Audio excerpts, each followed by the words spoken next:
Après la décrue vient l'heure du constat. Sur l'île de Mignot, l'eau qui avait envahi de nombreux sous-sols est repartie, laissant derrière elle des dégâts considérables sur tout ce qui pouvait y être stocké.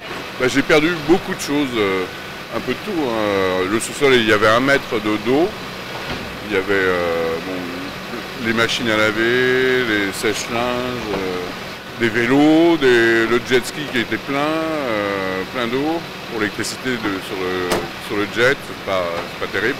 Du mobilier endommagé, mais également des structures de bâtisses qui ont souffert de ces conditions climatiques extrêmes. Ce sont les extérieurs qui prennent énormément. Quand je dis prendre, ça veut dire que voilà, vous avez des escaliers qui sont à l'extérieur, des terrasses qui sont à l'extérieur, avec la montée et la descente des eaux, tout ça, ça veut partir, quoi. Vous avez des parties en ciment, des parties bétonnées qui se détachent.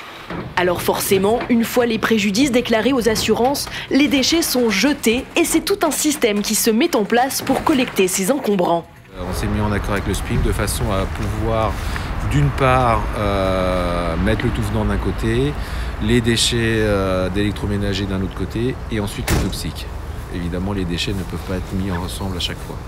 Et si aujourd'hui près de 20 tonnes de pertes ont pu être déplorées, une partie se verra bientôt revalorisée et recyclée afin de leur donner une nouvelle vie.